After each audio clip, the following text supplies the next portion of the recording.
Okay, I would like to introduce our next speaker. He's been a long-time researcher into UFOs, extraterrestrials, and crop formations.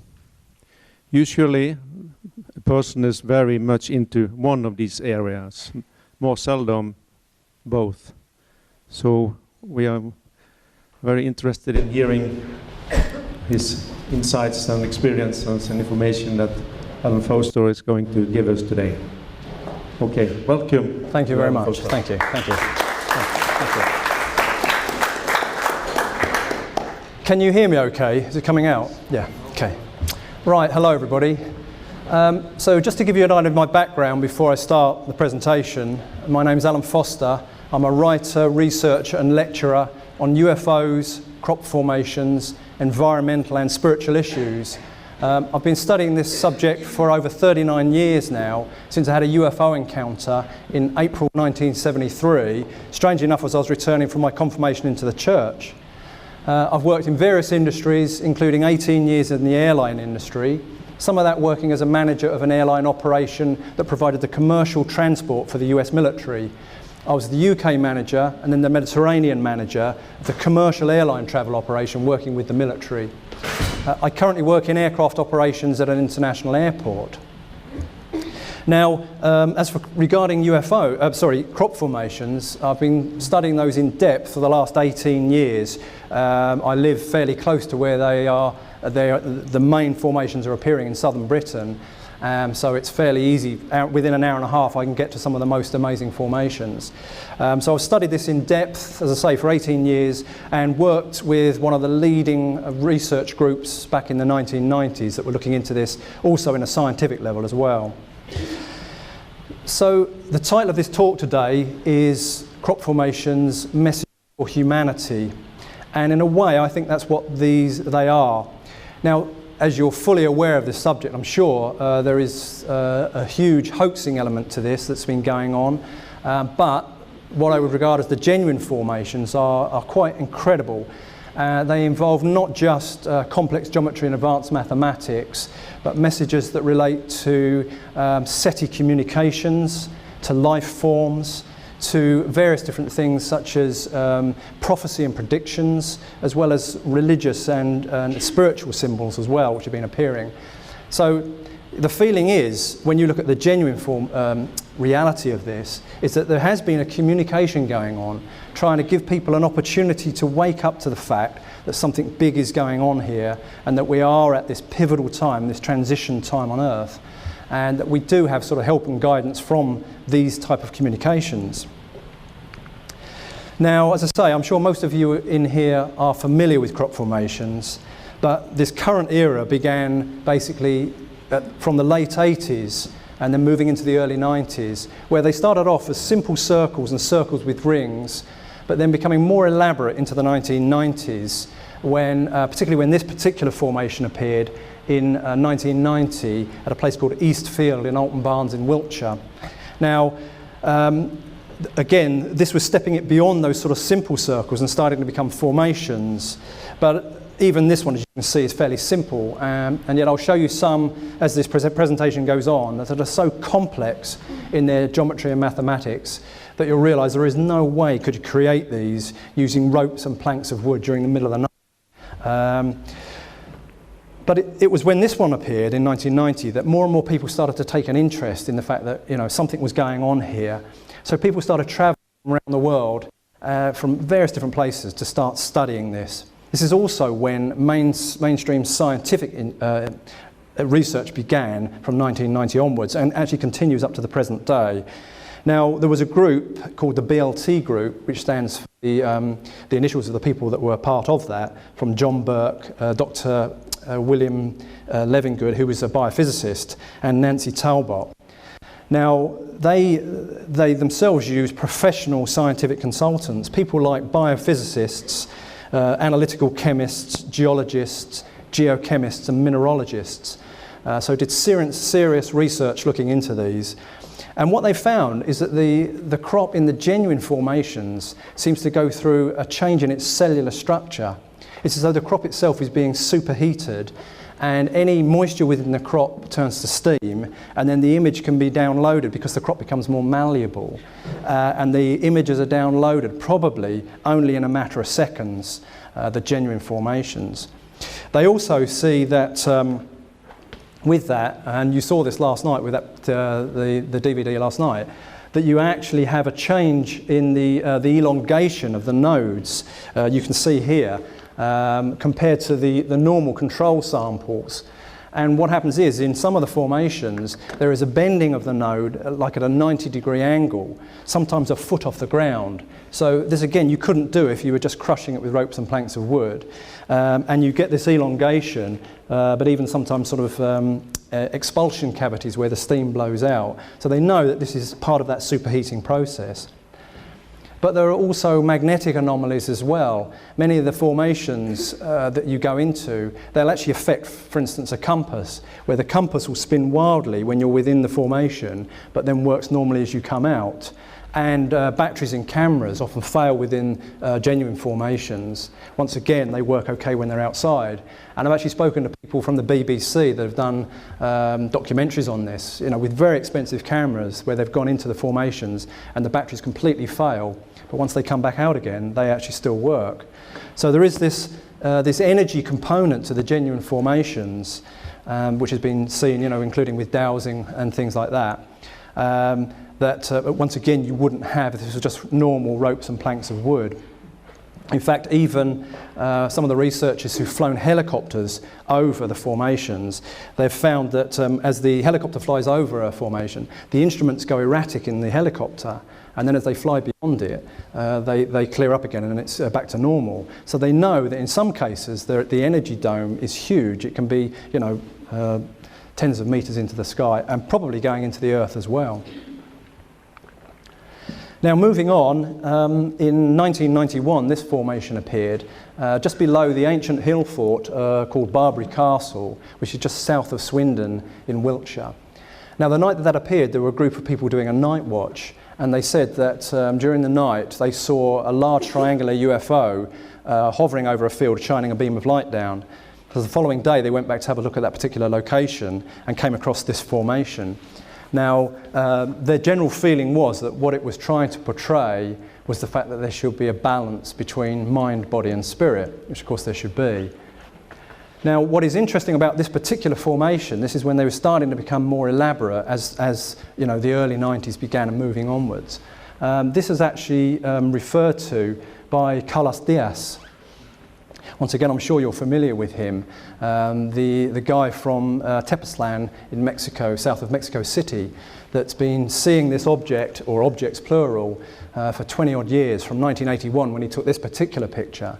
He's taken many photographs and film of this beautiful object.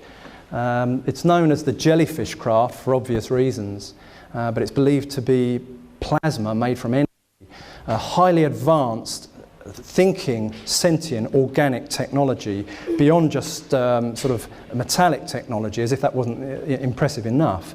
But this is why this subject is incredibly multifaceted. Now, what's interesting is several times he had interactions with the beings from this craft, and in fact there are at least 12,000 eyewitnesses within that area that acknowledge having seen this object. So many people have seen this. But he had interactions with the beings from it, and sometimes he saw them as human, and other times as beings of light.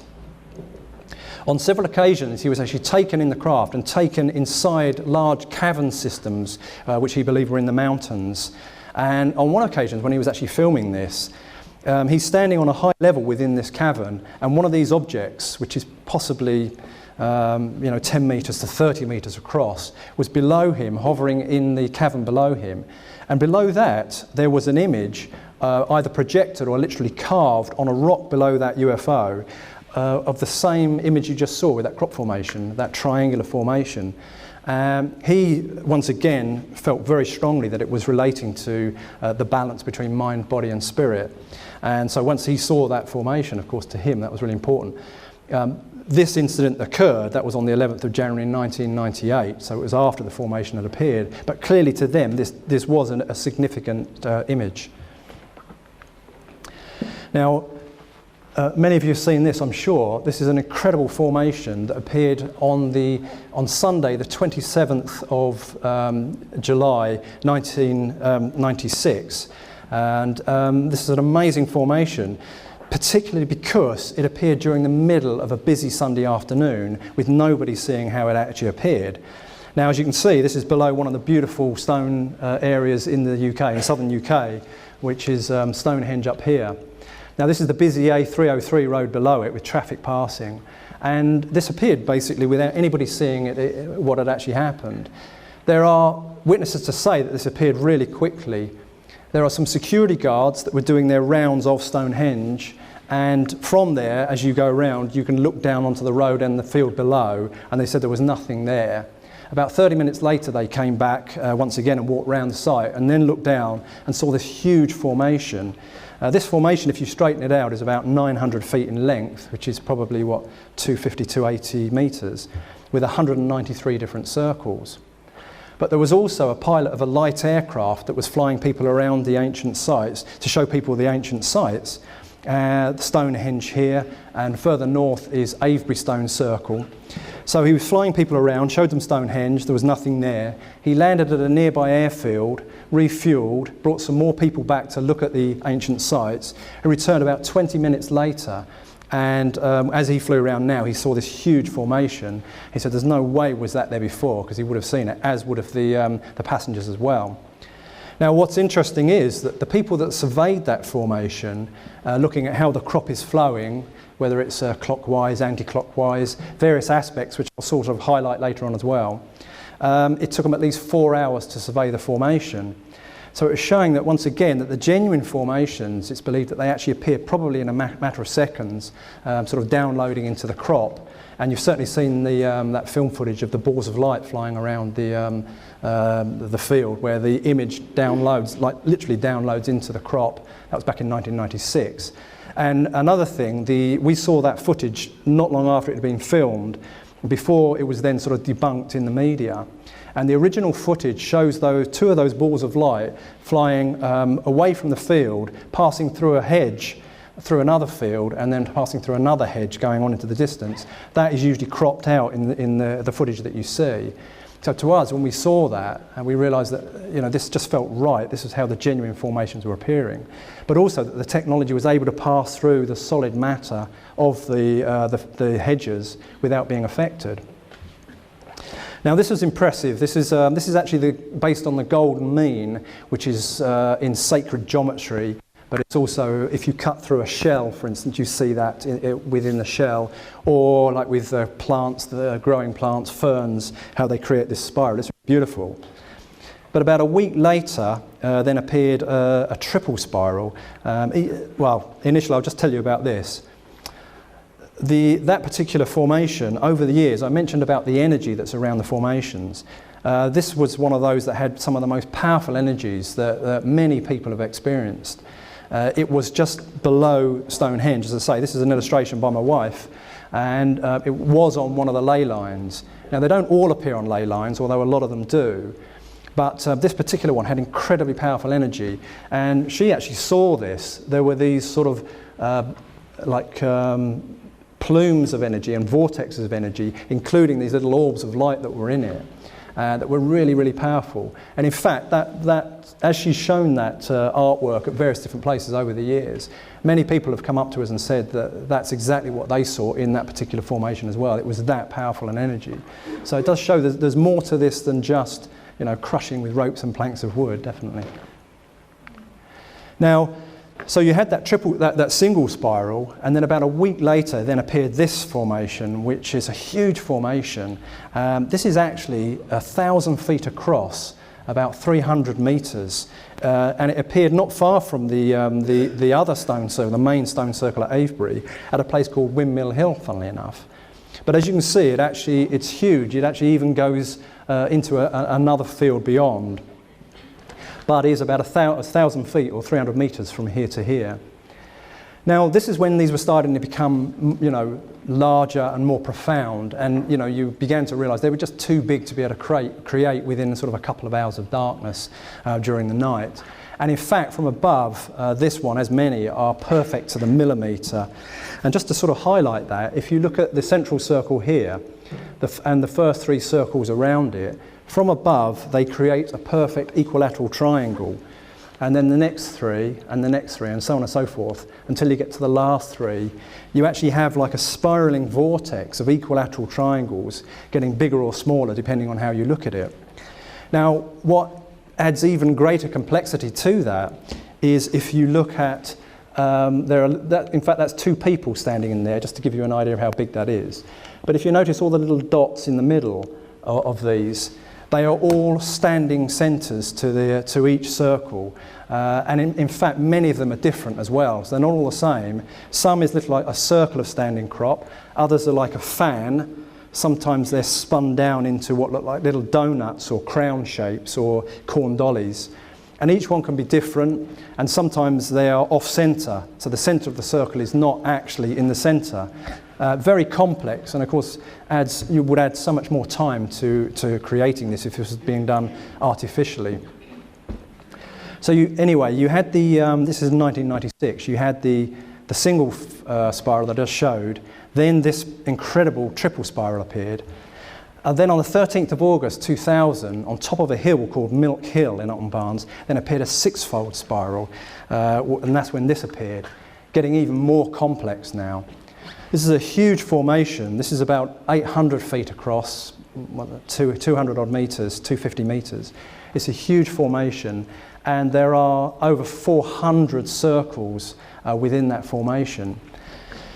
It actually appeared on top of a hill, as I say, called Milk Hill, but it's in a place which is sort of like the Mecca area for where many of these formations appear. They have appeared now in over 42 different countries all over the world, so it's not just the UK. But certainly 80% of the quantity as well as the quality of the formations have been appearing in this area in southern Britain, sort of south of Swindon in the counties of Wiltshire and Hampshire. But this one was so big that the media was actually quite favourable about this one, because also it's a place where throughout the summer there are people doing night watches virtually every night looking for formations appearing, but also, you know, anomalous activity as well, balls of light and things like this. So, you know, people are there, including the farmers as well, that are observing what's going on. But actually quite complimentary about this formation, I think because they realised it was so big and would take so long to do that, you know, you could not create within those couple of hours of darkness. And in fact, just to give you an idea of how hard that would be, if you actually look at the central circle here, which is similar to many of the other circles, similar size, it was recognised that you would have to create each one of those circles within about 30 seconds to do that within those couple of hours of darkness.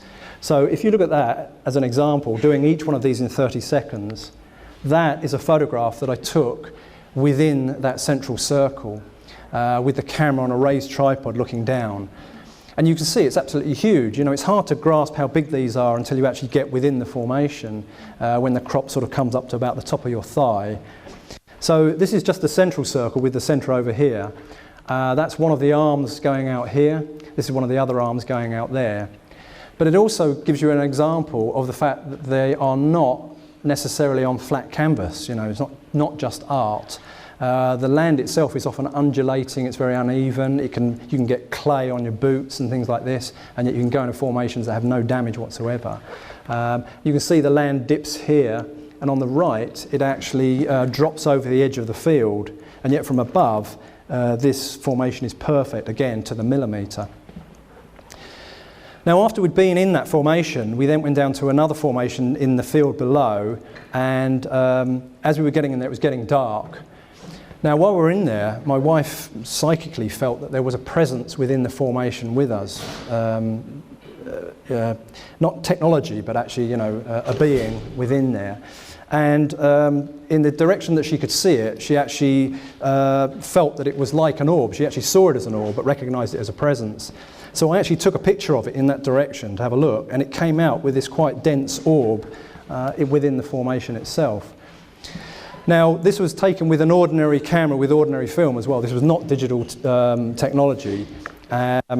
which of course I'm sure you're familiar with the orbs as well, but this is prior to that, the digital side.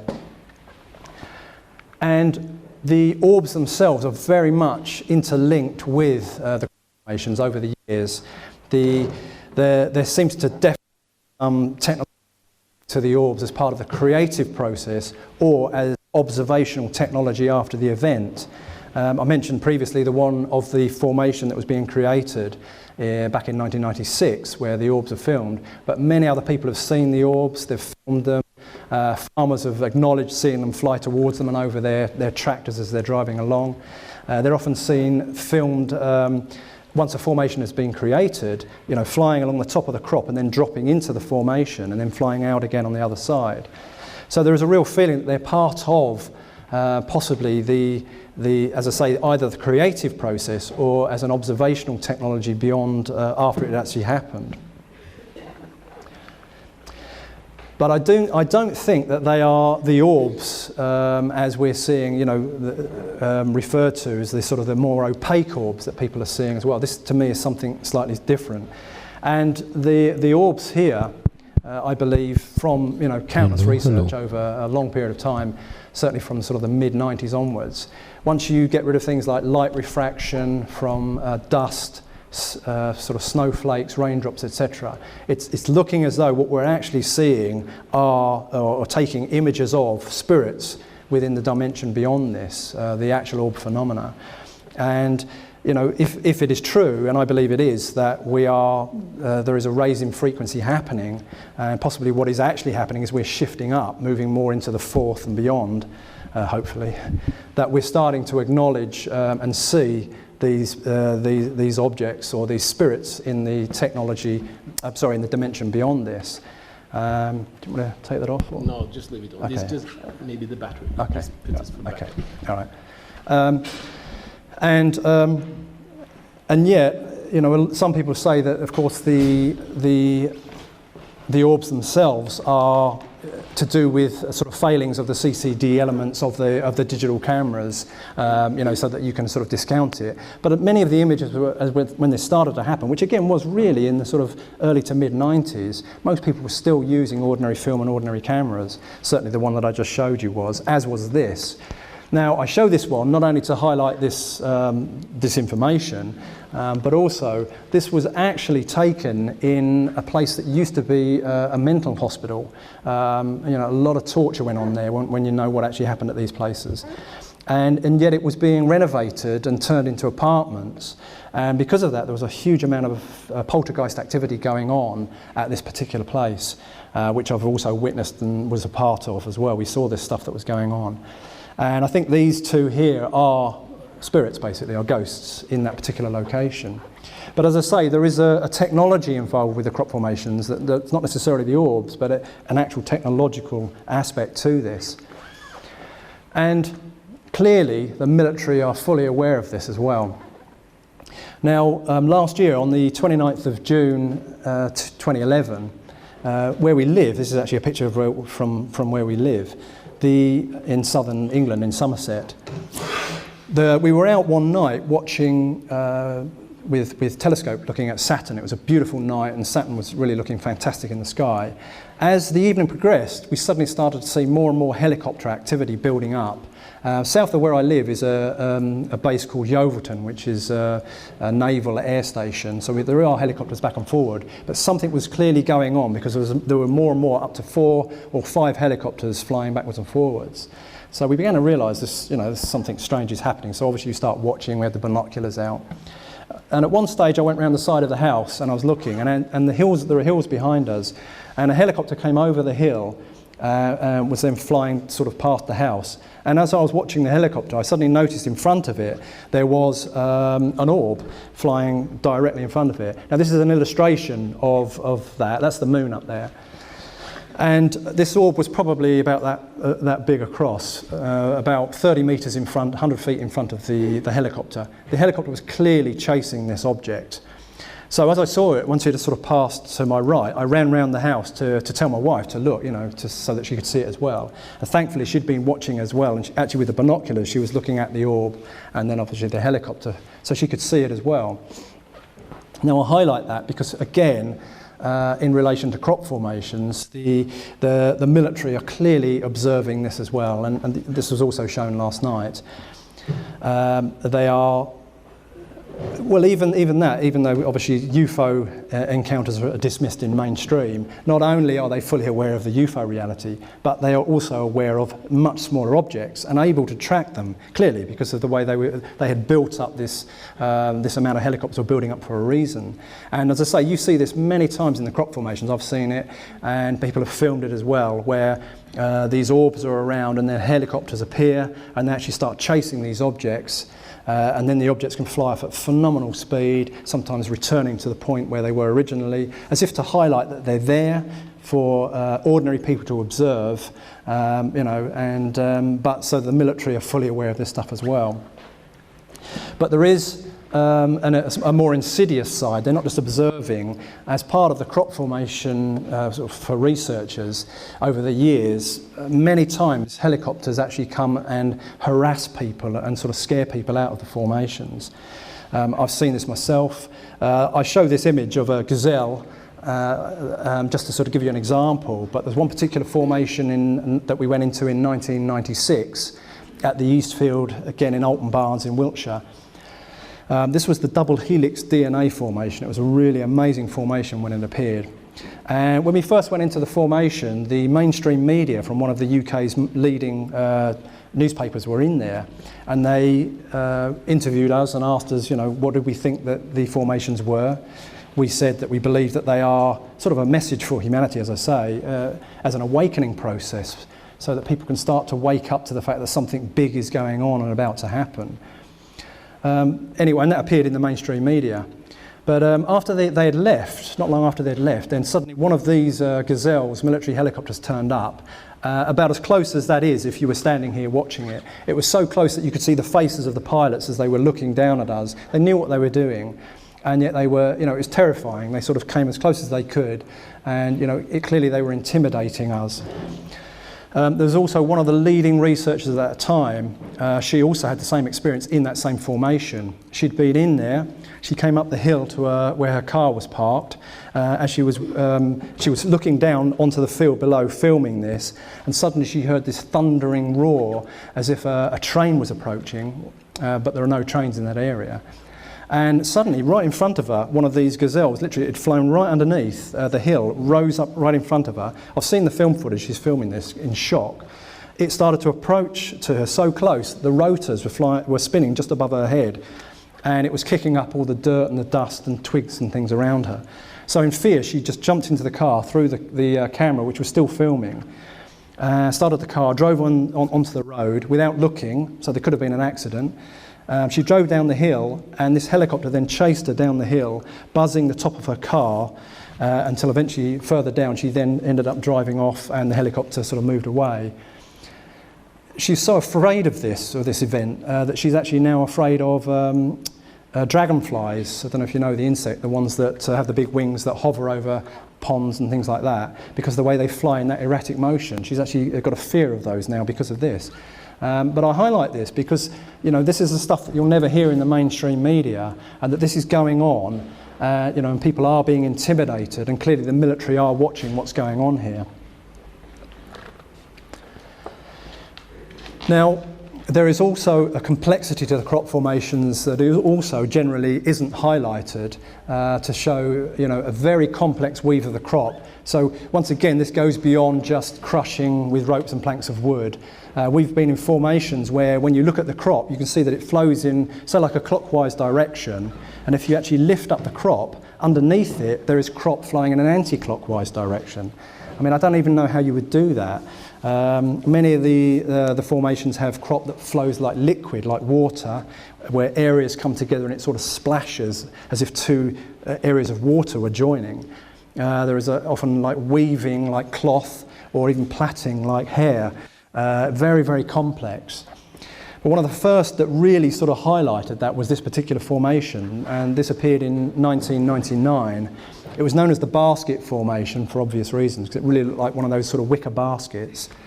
In fact, this is the only photograph of that taken by Ulrich Cox, and because not long after this had appeared, the farmer came into the field and actually specifically harvested that out because he didn't want people going into the crop. And this is something that does happen, but certainly has happened a lot more recently as well. Then this amazing formation appeared in 2000, July of 2000, at a place called Avebury Truslow, which is just a couple of miles away from this amazing stone circle. And this was known as the magnetic field for obvious reasons.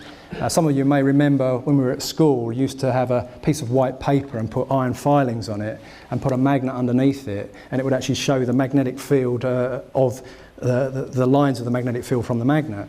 So this is very much like that. As I say, this appeared in 2000. Now, what's interesting is that in 2001, early 2001, the Britain's editor of the UFO magazine, that amazing magazine in the UK, Graham Birdsall, who was the editor, he was given information by a guy called Graham Ennis that, and he was involved with scientists researching electrogravitics, anti-grav technology and advanced propulsion systems. He was told by Graham Ennis that scientists at NASA and elsewhere had determined that the Earth's magnetic field was imminently due to flip, and that was because it was based on their comparable satellite data that they'd studied from 1980 through to 2000. And they recognised that there are areas of fluctuating magnetic field where some of them have diminished by up to 20% over that 20-year period. So this was causing great shock within NASA. And as he said about this, within their research, they said the process of this changing magnetic field, Earth's magnetic field changing, the process has begun and is irrevocable. It's going to happen, and this is concentrating the minds at NASA more than any other project you can name. Its initial effects will manifest extreme changes in the weather, with huge global superstorms, and will probably flip by about 2020. Now that was based on their research at that time. Now to back that up, as I say, I work in the airline industry. I have spoken to pilots that say that they do often have magnetic effects within navigation that are anomalous and of concern while flying. So Graham was told at that time, this is in early 2001, not to mention this because this was a real shock. And not to put it out into mainstream, which he promised not to do until it became more widely known. And it was only in sort of 2002 this started to come out more in the mainstream that he then actually published this information. So it is interesting that in 2000, when NASA were looking at this, you had this crop formation appear, which is very much highlighting the magnetic field. Now, another thing about the magnetic field as well is, as I mentioned earlier on, the energy domes that you often see around crop formations or feel and can experience. And this is so much so that even it's been noted with birds, for instance. I know of two people that said they've seen a flock of pigeons flying towards a crop formation. And as it approached, the actual flock split into two, flew around the formation, and then reconnected beyond it and then carried on. Now, of course, pigeons, doves, use the magnetic field for navigation. So it makes sense that they could actually see there was a fluctuation in the magnetic field over that as they were actually flying over the formation. And as I mentioned as well earlier on, the fact that helicopters themselves, some of the researchers have said that the instruments go erratic as they go over them. Clearly there is an effect at a much higher level than just ground level, which also adds weight to the fact that some of these are clearly not just being created by ropes and planks of wood, as you can obviously see. And over the years, the sort of the messages, as I say, I'm trying to highlight the fact that there's many different messages within the formations, and many of the sort of the religions have been referred to as well, from things like this. This is actually the tree of life from the Kabbalah, and this appeared in the canola, the rape crop, the yellow field. This was near Barbary Castle back in 1997, a beautiful formation. This one here that appeared in 1998 at a place called Woodborough Hill in Alton Barnes in Wiltshire. Although it looks fairly simple, but as you can see from the lay of the crop, it's creating this additional image within the formation. This actually is a very powerful image within the Native American culture. And some of them are saying that this particular image, when this appeared, this was in 1998, it blew them away because it actually relates to, for them, what is the equivalent of revelation. It was like, once this had appeared, they knew that we were in a time the equivalent of revelation itself. And of course, this was not long after 1994, with the birth of the white buffalo calf in North America, where many of the native peoples and down into Mexico recognised the fact that that was a sign, a major sign that this was a time of transition. Now, this particular formation appeared just below the White Horse, one of these ancient white horses, that there are many of these as well in around the stone areas in southern Britain. And it appeared at a place called Cheryl. Now, it's not particularly the formation that I'm showing you, but just to the right of it, just here, about here, there is an obelisk on top of that hill, and it actually marks the spot where Marconi sent his first radio transmissions in the UK back in 1898. So it's really interesting that this area is actually the Mecca area where these formations appear around this. That we're having a communication that's going on in a place where some of the first radio transmissions actually began back in the late 1800s. So it's pretty amazing sort of synchronicity in a way. Now, this is also where this then steps up to that higher level. As I say, the crop formations began with this current era in sort of late mid-1980s and onwards into the early 90s. So after 10-15 years of people researching this, covering all the areas from geometry and mathematics, etc., people were saying, something is going on. What is this? And it was in 2000 when this seemed to step up to that higher level, and sort of acknowledging the fact that this is actually a communication. So you're all aware of the SETI reality, the Search for Extraterrestrial Intelligence, which is the SETI program, which uses radio telescopes from around the world to listen into, hopefully, radio signals from space that give information that relate to advanced communication. And of course, the SETI program is run by NASA, and of course, NASA is run by the military. So it's fairly obvious that if we were receiving communications through the radio telescopes, that it's very unlikely that we've been given that information, that we are being communicated with, or we have contact. So a lot of people say that the very thing you would expect to receive that is showing a communication would be things like complex geometry and advanced mathematics. And of course, they're the very things that have been appearing in the fields of the world. So as if to acknowledge this, or perhaps cosmic humour, right next to this radio telescope, which is at Chilbolton, south of Andover in Hampshire, in August of 2000 appeared this formation here. Now that's, the radio telescope is on government land, and in the field next to it appeared this formation. So as people started to look at this, they began to think, well, is that what it's trying to tell us, that this is a communication? But by putting it into the fields of the world, it allows the people of the world to look at this, and it's not actually hidden away as it would be through the sort of the mainstream. So I show you this one, and then over the next 2 years, it became very clear that this was much more than just sort of simple imagery here. It became binary code, which again you're probably familiar with, and then even photographically real images beyond that. But initially this one, you can see that it actually mimics the dish of the radio telescope with the antenna in the middle, and then this sort of graphic of like a planetary or communication on either side of the dish. And this is a close-up of that, where you can see, once again, it's like the dish of the radio telescope with the antenna, and then this sort of fairly simple, but like expressing a communication on either side of it.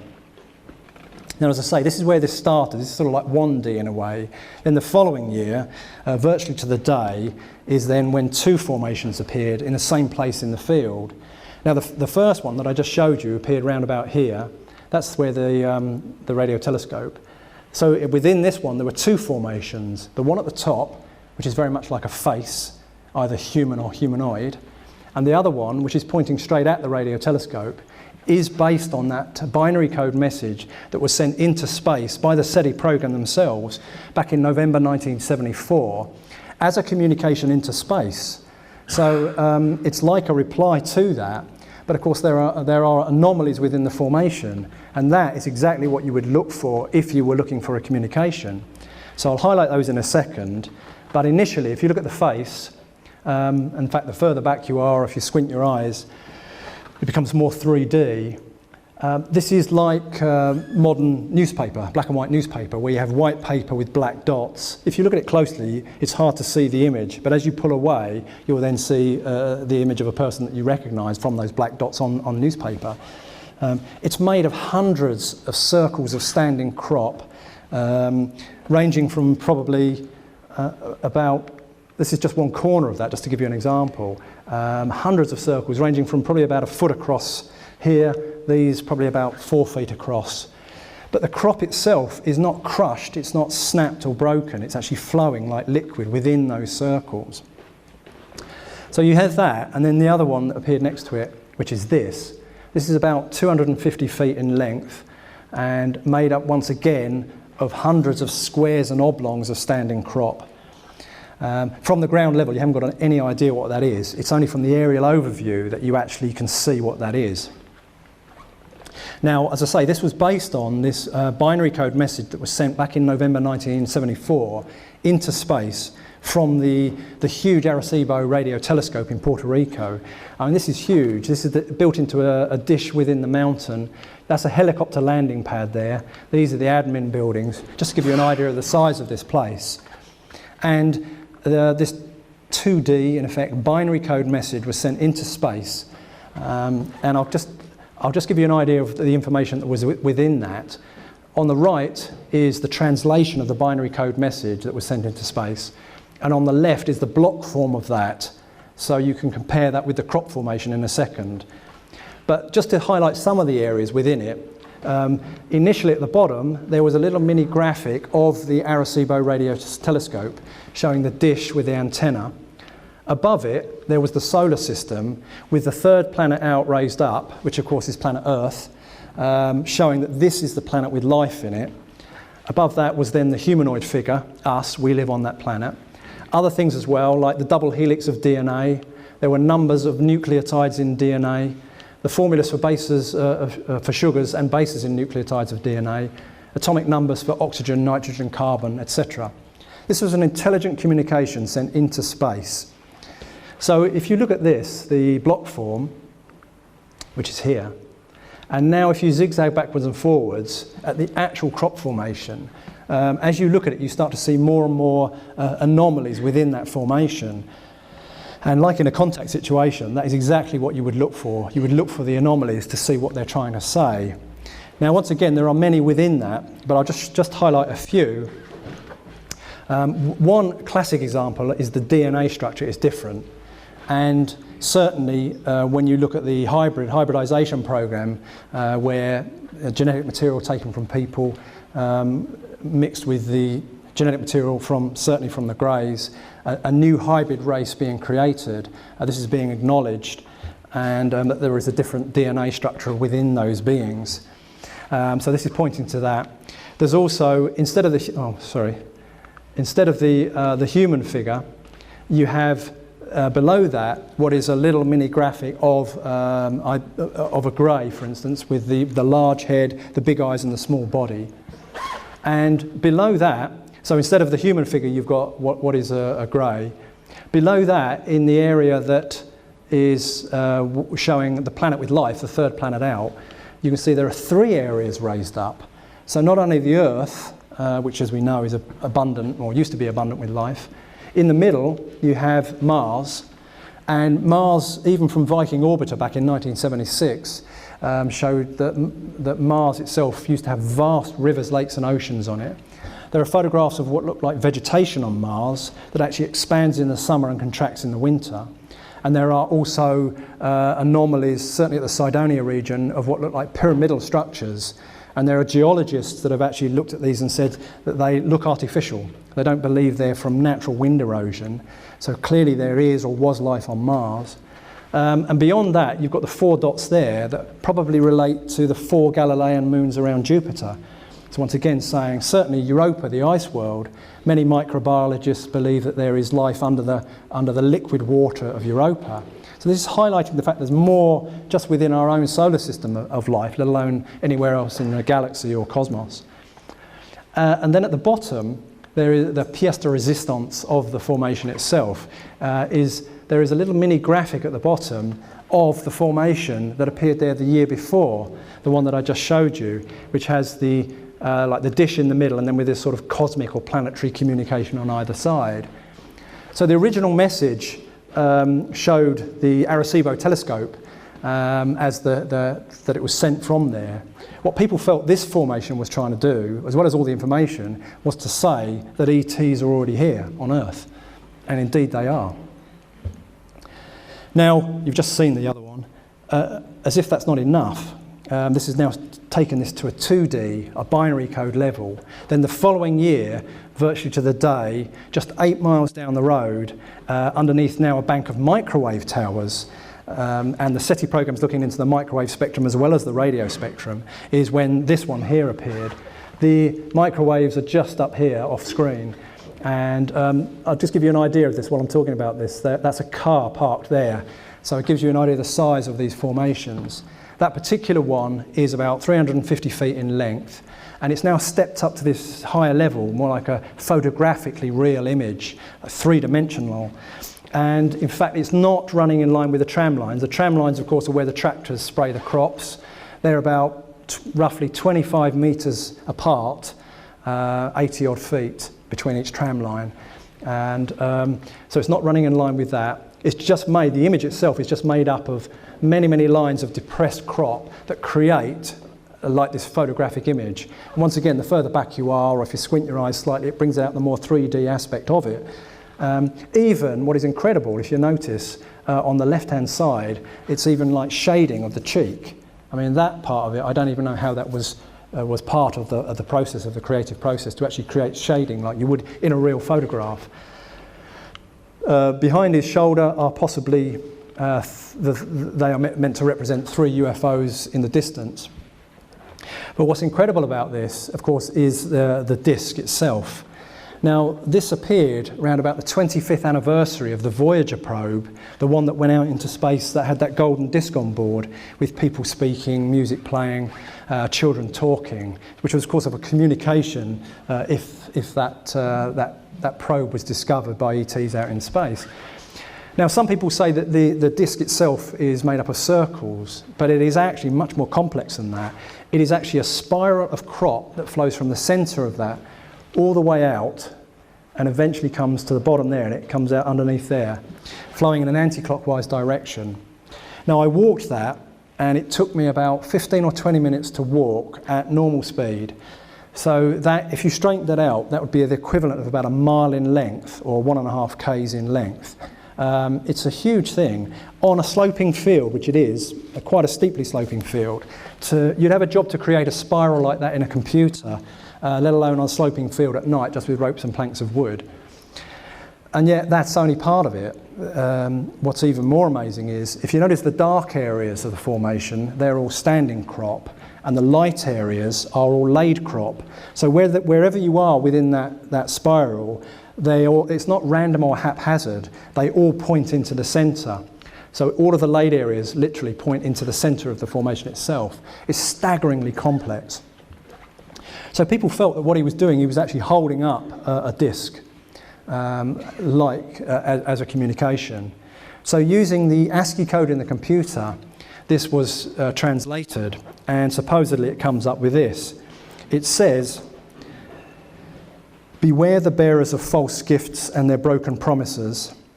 Much pain but still time. Believe there is good out there. We oppose deception. Conduit closing." Now, these are really powerful words. And there are a lot of people, over these years of research and interactions and experiences, there are many people that feel that the Greys, as one example of ETs, and there are many, are here to help us as we go through these changes, technological changes, environmental changes. Other people feel that the Greys themselves are, in a way, like the message. They are not here to help us. They are possibly deceivers. They are here taking genetic material, possibly manipulating things from behind the scenes, and not to be trusted. Now, I personally would go along with the latter from my own research on this, and I would not trust these beings. But as I say, this is a very multifaceted subject. And I think as this subject's going to come out more very soon, people are going to start to make decisions about these things from their own heart and their own experiences. But I think we have to be honest about looking at the various types of beings that are involved here, and what their agendas are. So this is an amazing sort of message within the formations. Now, what's fascinating is at that Chilbolton telescope where the originals appeared. Recently, actually, up to by September 2010, there was a whole new array. They've put a whole new SETI array there. It's not a dish. It's made of dipoles that are linking in with other radio telescopes throughout Europe to have this sort of blanket radio telescope covering the whole of Europe, and obviously linking into the rest of the world as well. And in fact, they're more like a HARP array rather than radio telescope dishes. But they're very, very sensitive. They're not only used as part of the SETI program to listen to signals coming in, but they're also, they can detect things, they can track satellites, and of course, because of that, they can track objects, but also things as fine as dust in the atmosphere, and for weather, to recognise weather patterns as well. So this is complex stuff being partly used for SETI program, but probably for other things as well.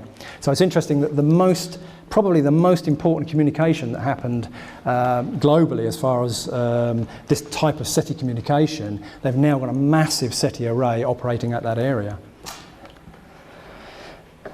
Now, another thing the formations have done over the years is the recognition of life forms. And one of those formations that appeared that many people felt was linking into that was this one. This appeared on the 4th of August in 2003. Just below one of those white horses in a beautiful field below that in that sort of Mecca area in Wiltshire, Alton Barnes. And this particular one is believed to be representing the swallows, which are those birds that fly along still water like ponds or rivers and actually take insects or water, and you get these droplets of water coming off their beak or their wings. What's amazing is where this appeared, you can sort of see it with this image. It was actually, the field itself dips really steeply into the bottom, and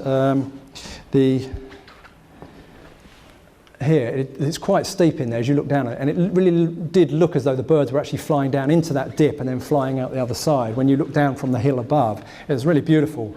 But as I say, a lot of people were inspired to think that this formation was trying to highlight that we need to look at life forms and be aware of, the natural world as well.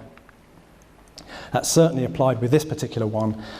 This appeared on the 29th of May 2009, this huge jellyfish. It's absolutely massive. This is about 600 feet long, which is probably, 180 metres, something like that.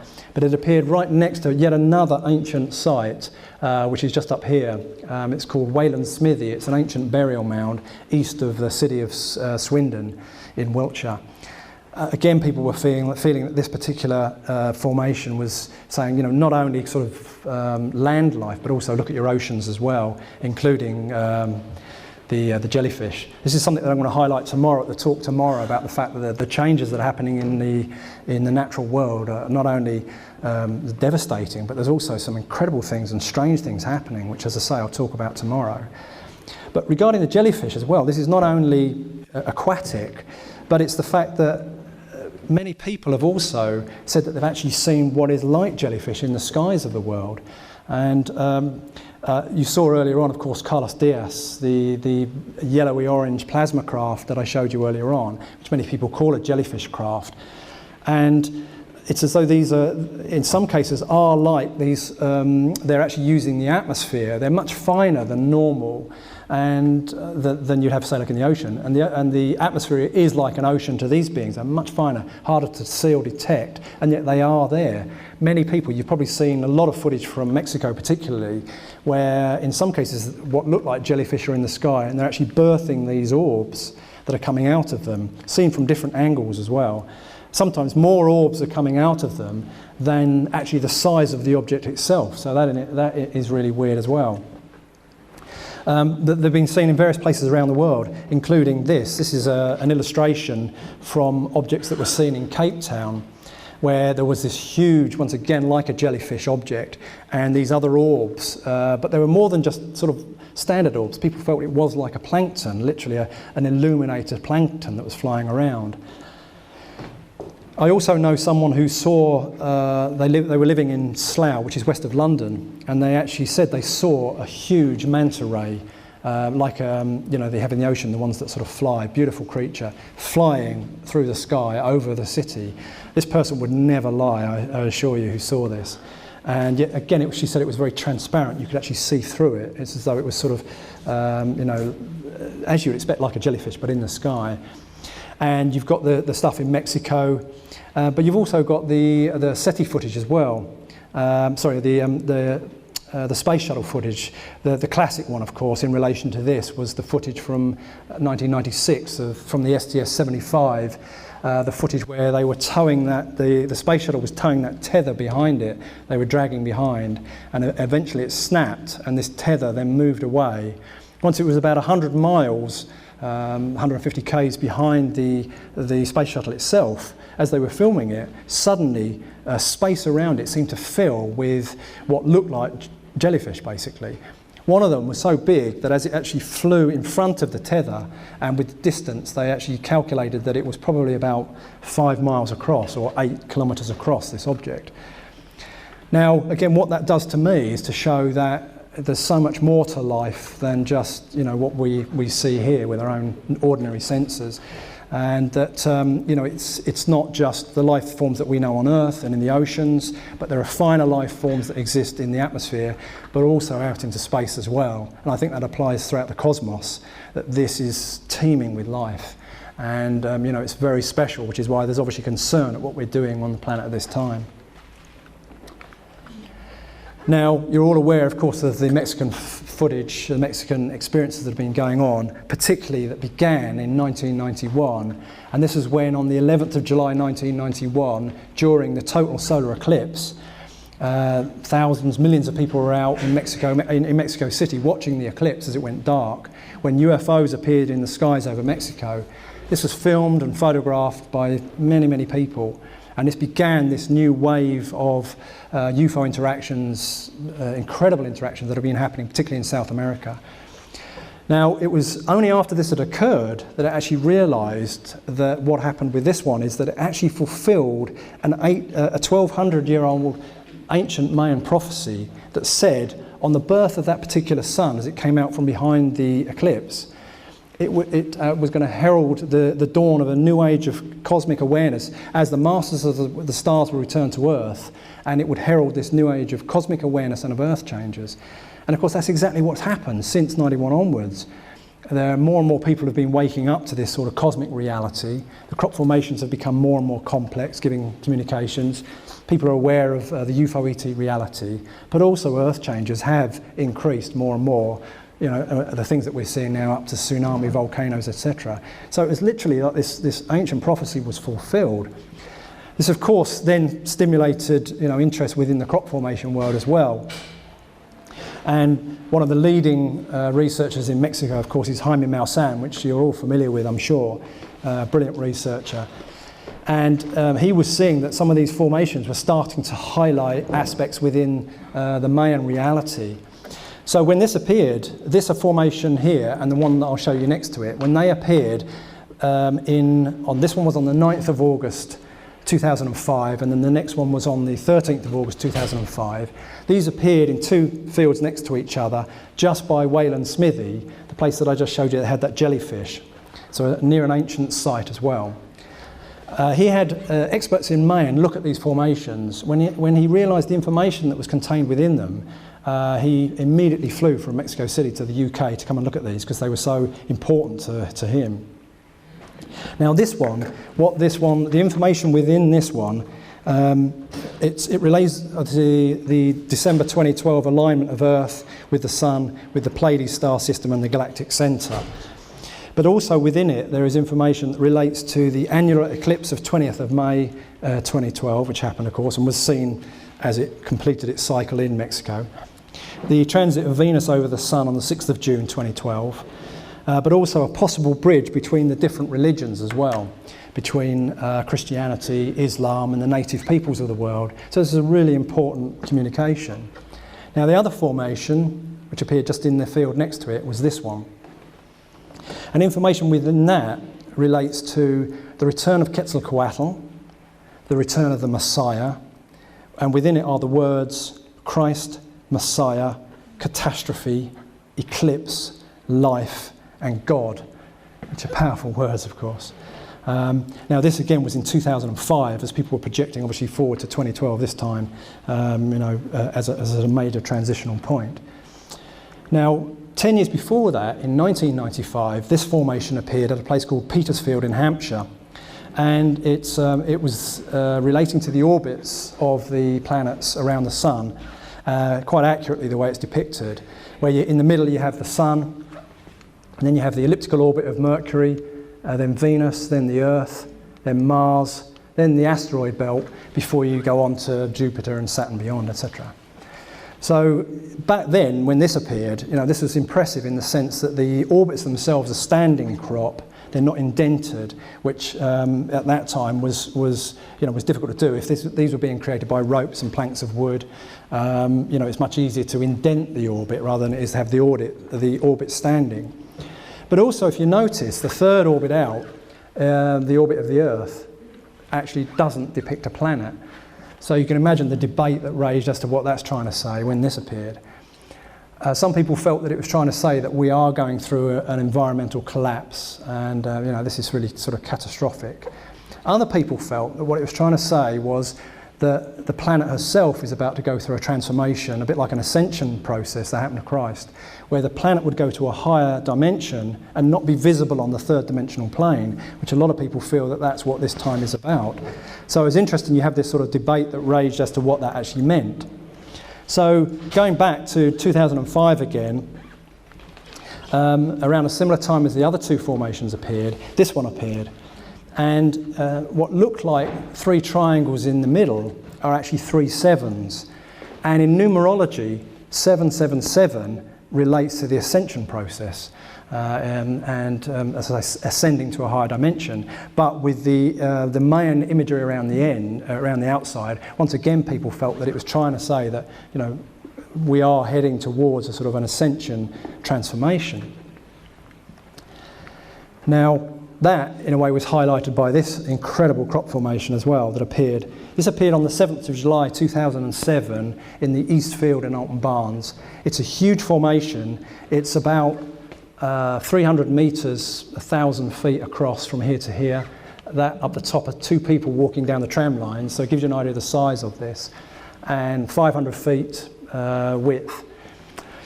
It appeared during the middle of the night. In a very short space of time. I know one of the witnesses, the guy that had the cameras, and he had an infrared camera that was filming this. They were doing a night watch. This is in a place where most of the profound formations have appeared, and anomalous activity like balls of light, helicopter interactions as well. So they were doing the night watch. As they watched that field, there was nothing there. It got dark. This is right in the middle of the summer, so we only have a couple of hours of darkness. And basically, once it became light again, that formation was there. In actual fact, there was only about an hour and a half time to create that without being seen. What is amazing is that during the middle of that, there was a huge flash of light that illuminated the whole of the valley and became like daylight for a single moment. It actually sent an electromagnetic spike into his infrared camera, so something had happened. And then he actually filmed, I've seen his film footage of the formation appearing. It took about 9 seconds as it started collapsing within the infrared camera. So it's an amazing formation. Again, the field flows, it goes up, drops down, it flows up here, then drops down and then goes to the right. Yet from above, it is perfect to the millimetre. But more than that, it's actually, if you look at it from this side here, looking up, it actually creates like a number 3 that is actually based on the Om symbol. And Om relates to the total consciousness of God. Everything there ever was, is and shall be, from waking consciousness to sleeping consciousness to dreaming consciousness. On top of that, it appeared on the 7th of July 2007, which again is 777. So you have a formation here, 1,000-foot, 300-metre formation that appears during the middle of the night in a flash of light that actually relates to the consciousness of God and to ascension. This is starting to step right up to a high level now. This followed on the following year when this formation appeared. This appeared on the 15th of August 2008 near a place called Etchilhampton, a beautiful Celtic crucifix. It's absolutely staggering. Once again, it's perfect to the millimetre. It's hard to grasp how, when you see a precise formation, that from the ground level it's virtually impossible to see what they are. And yet this formation itself it actually looks like it's been laser cut in a wood block. It's that precise, this one. And this is an image of it in the ground, so you can see elongated, so you can see what it's like. It's a huge formation. It's about 600 feet, what's that, 180 metres, 800 feet, over 250 metres in length. It's huge. It's the equivalent of 2.5 football pitches in length, that formation. But it's not running in line with the tram lines, if you notice, where they're, again here. That little black dot in the middle is a person standing in the middle of that central circle. And yet we went into that not long after it appeared, and the crop itself was actually, even though it looked sort of really crisp, the crop was standing at about a foot off the ground. So when you stepped into it, it sort of felt blasphemous in a way, like walking in new clean snow, which you guys know all about. And you feel like you're sort of spoiling the beauty of the snow. Amazing. Now also highlighting numerology, with the one I just spoke about, this one itself, it actually points to a compass bearing of 222 degrees. And in numerology, again, 222 is a number that relates to a cosmic Christ consciousness. So not only like a Christ consciousness, but one that relates to awareness of cosmic reality as well. Now, what is truly staggering is that when this appeared, at the same time in the States, there was a conference being held on the Turin Shroud. Now, I haven't got time to go into this, but it's another thing that I've studied for a couple of decades. I've researched in depth the Turin Shroud, and I give lectures on that as well. And undeniably now, the evidence points to the fact that the shroud is genuine. As I say, unfortunately, I haven't got time to go into that. But, and this is a profound thing as well, when you then had this crop formation appearing at the very same time as this international conference was being held in the States, with many of the speakers there were the original STURP team, the Shroud of Turin Research Project, that did the original scientific research back in 1978, and came to the conclusion then that the shroud was real. So this is, interlinking with the sort of these higher levels as well, the crop formations now. And of course, mathematics. I said about complex geometry and advanced mathematics. This was something that initially people were seeing, and they knew that something was going on, because some of the mathematics that were part of this were blowing mathematicians away. They were seeing forms of mathematics that they hadn't seen before. But this was, of course, the classic when this appeared. This appeared in 2000, once again near Barbary Castle. And that fort that I showed you earlier is just up here. That's part of the ancient settlement. And this relates to pi. It was so perfect when it appeared, it just again blew people away. It perfectly depicts pi. So if you look at the 3 dots, if you actually, from that into the centre, that creates 1/10 of the areas of that. And as you go round, you then have 10 segments basically from that. And unfortunately, I haven't got the numbers here, but it spells out exactly, the cogs of that spell out exactly the numbers of pi. So from the middle, it covers 3 segments, go 3.1, I think it's 419 or something. Anyway, so I haven't got the numbers. Each of those come all the way out until eventually you get to the end where it then says recurring, perfect to the millimetre. Absolutely staggering. How you do that with ropes and planks of wood in a field of barley is amazing. But I show that as well because complexity is something that's been a part of the crop formations. As I mentioned earlier on, it isn't just being crushed or laid, or even with advanced technology, which many of these are, with balls of light where the crop collapses. It's the fact that there's a complex weave of some of the crop, that actually blow your mind when you see them. And this is a classic example of that. This is known as the Owl Formation that appeared at Woodborough Hill in Alton Priors in Wiltshire. And of course the owl within the New Age is regarded as a wise being. The owl itself is often a mask for the Greys in the abductions because of the black eyes. Also the references to the Watchers, the ancient Watchers on Earth as well. So it's a powerful sort of symbol. But it's also the fact that if you look around the edge of this, what are like feathers. There are 90 feathers all around there. That's a person or a couple of people standing in the middle. Gives you an idea. This is just laid crop. Can you imagine if you're standing there, you haven't got a clue what that is. It's only from the air that you see that they are like feathers. And this another one is known as the Mayan headdress, which also relates to Mayan prophecy as well. This appeared just below the ancient burial mound or sacred mound at Silbury Hill in Wiltshire. Just up here in the north is the Avebury Stone Circle, and in the south down here is Stonehenge. So this is a really sort of central area. As I say, Mayan feathered headdress. This is the A4 road. That's a car with a caravan. Gives you an idea of the size of these things. A man in there with his dog. But also, it actually has the way the crop is actually woven and laid. So when the light catches it, is very much, as you see the images within Mayan culture as well, on the actual crop itself. And then this one, I love this one. This appeared in 2009 at a place called Martinsell Hill, and it's once again, it's perfect to the millimetre from the air, and yet it's only within the wheat crop and not within the grass field that's next to it. It literally stops right at the edge here. I actually call it the wheat from the chaff for that obvious reason.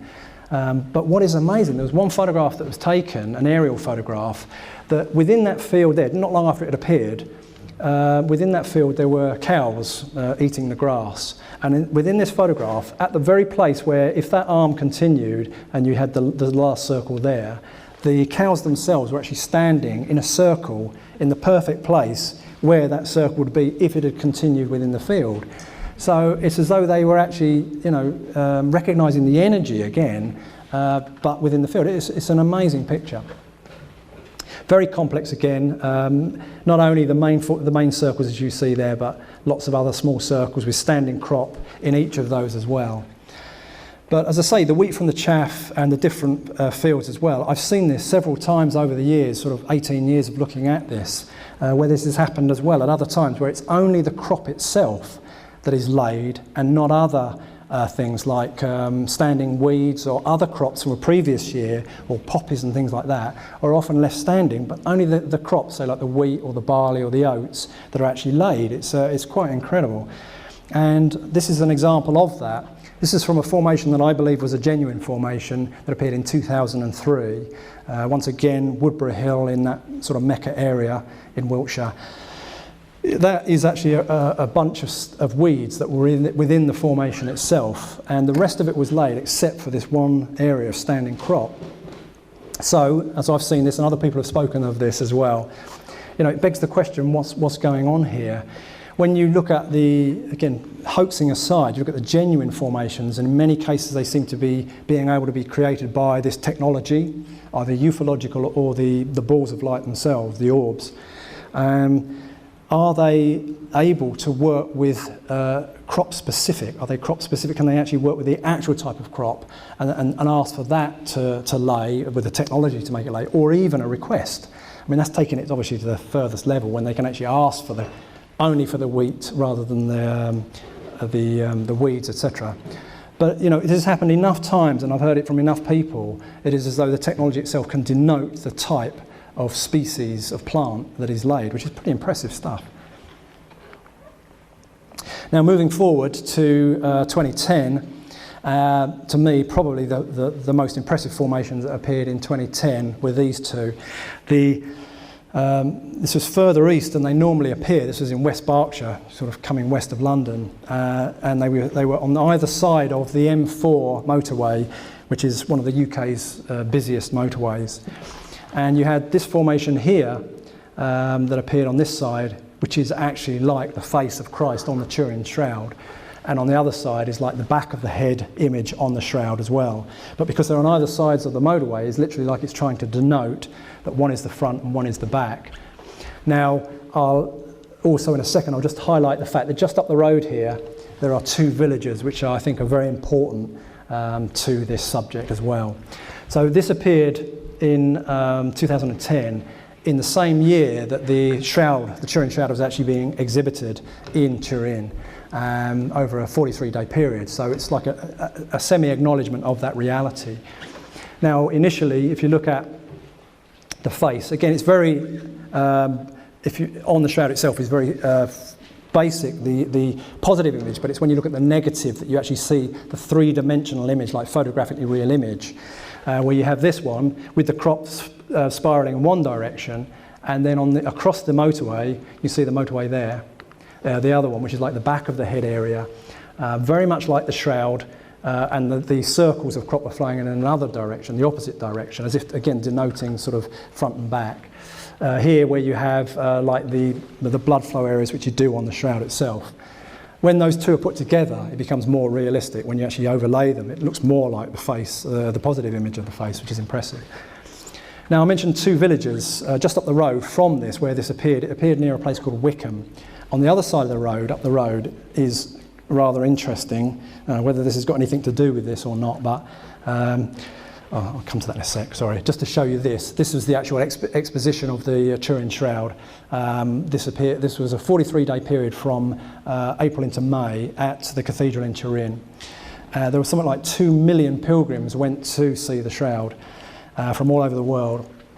But what is interesting, it was actually believed to it would have been a lot more than that, but that was actually when that volcano was going off in Iceland that actually stopped all air traffic within Europe. So there probably would have been many more people that would have got to that if that hadn't been happening. So anyway, the villages, as I say, that are just up the road, which is quite interesting. One of them is actually called that, World's End, which now whether these formations are trying to highlight this aspect of reality is hard to say. Next to it is another village called Peasmore, and in Peasmore is a military base, and there is a deep underground military base there. There are witnesses that have come out that said that they were involved with what they call PGLFs, which are programmable generated life forms. These are using ET DNA as well to create like a hybrid but sort of robotic beings. So this again is another military base. There are many in the UK. Tim's fully aware of all the different bases, of course. Some of them, this one often was referred to as sort of Britain's Area 51, where some of this goes on. So a formation sort of outside of its normal area, straddling the motorway, with these two different villages nearby as well, highlighting these other areas of reality may be relevant. Now, sort of coming up to date now, over the last couple of years, from 2011, 2012, I believe that the vast majority of formations are hoaxed, to be honest. Not all of them, don't get me wrong, but most of them. Many of the mainstream researchers that have been involved in this from sort of the early days, from early 90s onwards, felt that the formations started to sort of fade out in 2010. And although that seems sad if you're involved with this, particularly as we're sort of projecting forward to 2012, December 2012, and possibly beyond that, it seemed sad in a way that you felt that the crop formation should carry on with this dramatic continuance through. But what it actually did is, in a way, actually allowed, because so many of them were being hoaxed, it actually allowed for, like again in a revelation, a revealing, many of the hoax formations to be seen for what they were. So by the more impressive, profound formations not happening, and you start to have more and more hoax formations, which I believe all of these are hoaxed, it actually allowed people to see, the wood from the trees, as we say. So you could see, what was going on. What was happening, of course, is that some genuine formations that are appearing, the hoaxes have become, it wasn't just guys with ropes and planks of wood or guys from pubs, after a few drinks going out. This was serious stuff, even from the early days, often highly financed groups often by the media actually, that highlights them. I've seen this myself personally, where mainstream media will not interview, this is the BBC, will not interview the genuine researchers, but they work with the hoaxers and then pay money to have these formations created, to muddy the waters.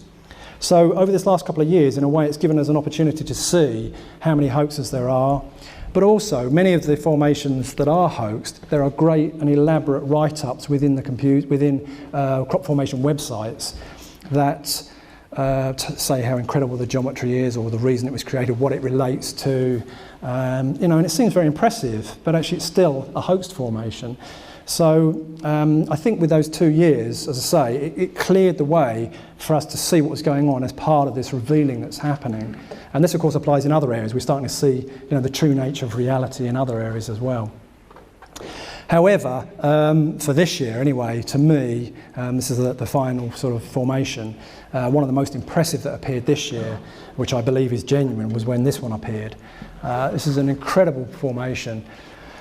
This appeared, again, underneath one of those ancient white horses at a place called Hackpen Hill. Beautiful formation, very precise, to the millimetre again.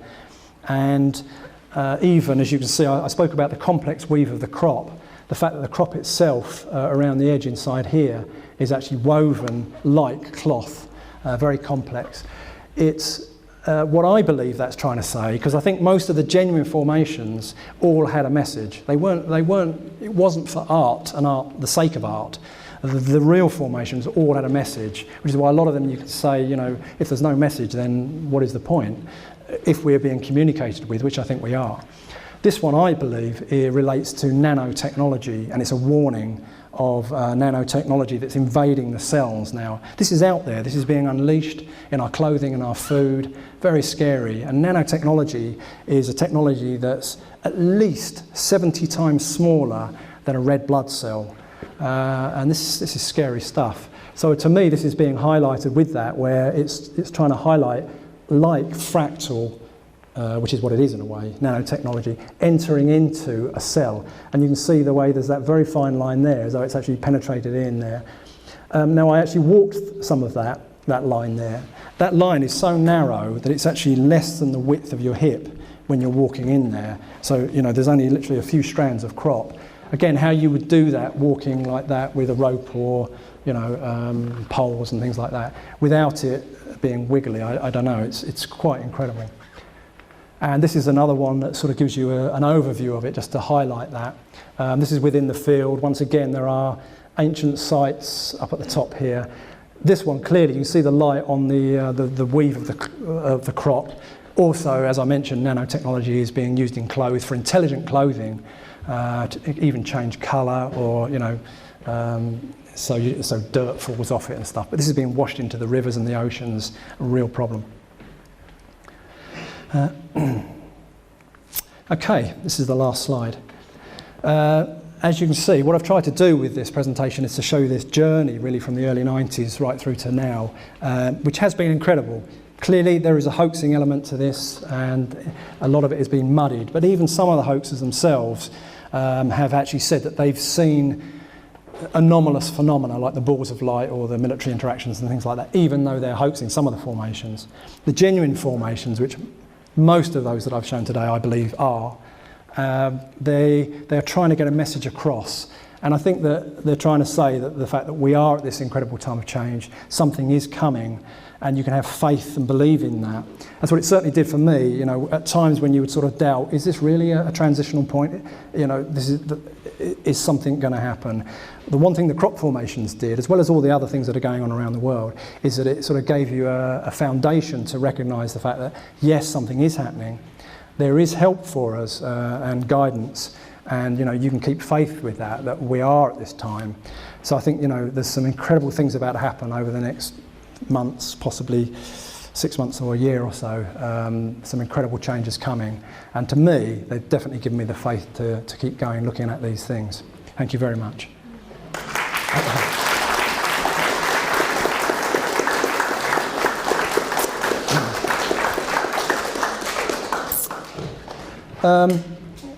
Anybody got any questions? I don't know where their mic is. Yeah, hi. I'm so curious, because it seems to me that this has just happened in the western part of the world. Yeah. I would like to know about China or Siberian or those. There are a lot of very interesting places around the lakes in Siberia. Yeah. Can we hear that? I don't know if that was coming out or not. Or there it is. Yeah. Just say again so people can hear the question. Just or I'll repeat it. Yeah. Okay. Yeah, because it seems to me that this has happened mostly in the western part of the world. Yeah. And I suggest it should, in Siberia or around other places. Or is it just that they are more closed? I think it's a good question, thanks. I think that they've certainly appeared in over 42 different countries all over the world so far. So it isn't just the UK, but definitely, as you can see from there, the most complex ones, the ones that had complex messages and complex weave and everything, does seem to be in that area in southern Britain. But yeah, they've appeared in Mexico, in America, even in Bali, in rice paddies in Bali, various different places. I don't know of China, to be honest with you, or Siberia. But including even like ice, they've been seen in ice in Scandinavia as well. So in different mediums, not just crop, even tops of trees, where the tops of the trees were bent at a 90-degree angle and spun without snapping. So how would you do that, with a rope and plank of wood on top of the trees? So it's different mediums, from grass, even sand, things like that, in different places around the world. But what that leads to, and many people ask that, so I regularly, several times, 2 or 3 times a month, give talks to community groups and professional organisations trying to raise awareness of these subjects, ufology as well. And one of the leading questions is, which is that basically, is why are the most of them appearing in southern Britain? And there are various reasons that people have said. One is that the ley lines are very powerful there. To the incredible ancient sites, which you've seen a few with those images, possibly. Another aspect is there's a lot of military bases within that area, particularly around there, Boscombe Down, Porton Down, these some of them quite nefarious military bases. But also, they're not really the reasons why it should be, because you've got bases and ley lines all over the world. The only thing I've come to the conclusion is that because I think this is a transitional time, and that people, for those with the eyes to see, have an opportunity to look and see if something's going on, which the crop formations have done, by having it basically in a single location, it gave people an opportunity every year to go to that location, to do the research, and to know that they were going to appear year by year. And that's exactly what happened.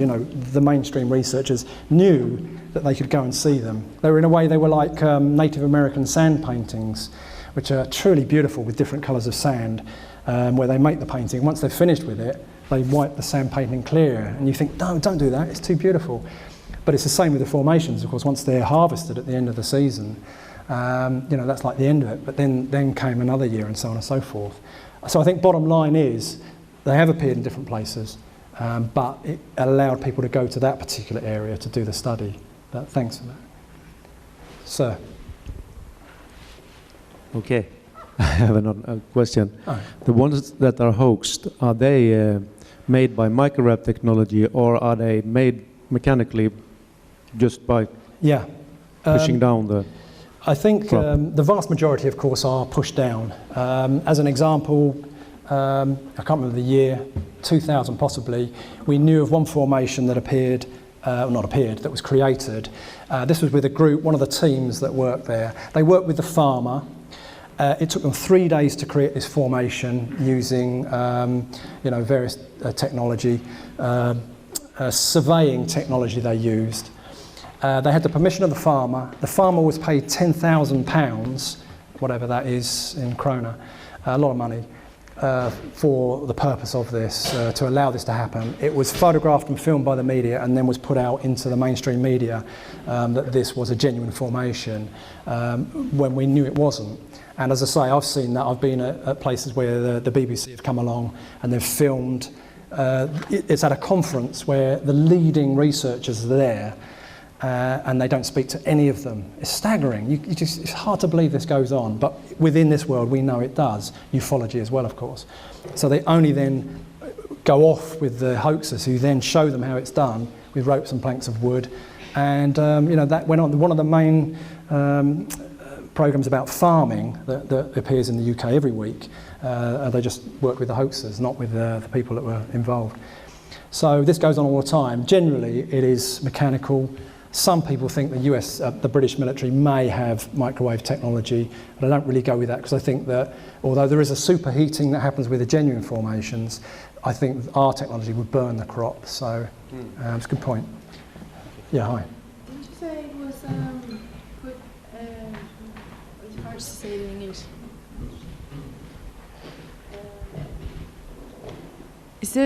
Is there something put into the ground so it changes the energy of the place?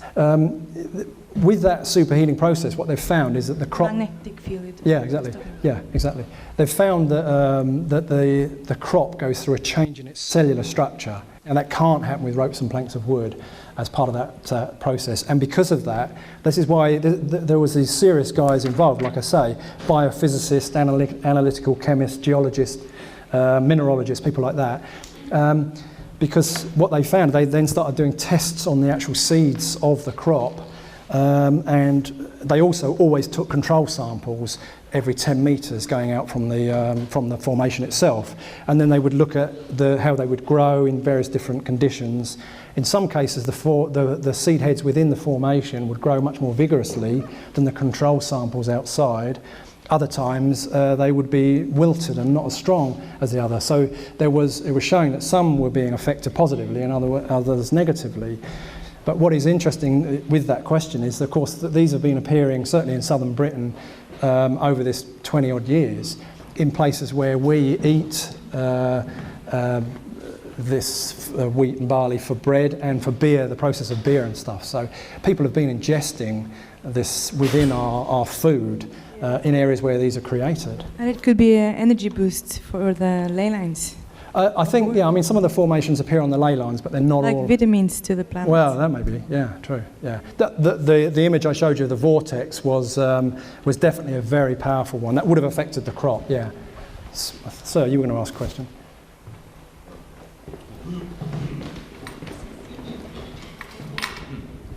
I go back to that picture of that small grey race, we call it. I also see earlier that there's also matches. It was a warning against this race. It wasn't made of the small grey aliens, but it was a warning against them. I heard it earlier. It was reading the message. What, the picture of the face with the disc, you mean, that one? Yeah. That is a warning against this race. Yeah. That's correct? I heard that before. Yeah, I think so, personally, yeah. And that of Jesus Christ, that is the same as in the Torino clothes. That face of Jesus Christ. Yes. That is the same picture as in the Torino clothes. Right. Yeah, okay. Yes, the others were from the face on the Turin shroud, exactly. Those two across the motorway. Yeah, same as that cloth in Torino. Yes, exactly. Italy, yeah. Exactly, yeah. Okay, any other question before we round up? Yeah, just one here, and then last question, then I think it's lunch, isn't it? Well, it's really not a question more than I've seen pictures of the ghost circles. Those the following year, you have probably seen them. From where, the imprint on the places the following year. Yes, exactly. It's very interesting to, and that's prove that it's really an imprint of energy into the ground. Absolutely. Yeah, the gentleman was saying that what you often find is the following year, if you go back to a place where you knew there was a formation from the year before, you can actually see an image of the formation from the previous year in the same place. Which is amazing. Some cases, of course, because people walking on it, the seed heads get crushed into the ground. So sometimes you'll have an imprint of a different crop from the year before. But other times when it's the same crop, you actually still see that image. So it is as though there's an effect. The lady here asked a question about magnetic anomalies and stuff as well, which I didn't mention, is the fact that within them they've often found what they believe are meteoric fragments, metal fragments, or that the soil itself can actually be lifted up with a magnet, and yet you can't do this outside of that. So there's definitely an effect on the land itself. Good point. Okay, thank you very much indeed. Thank you.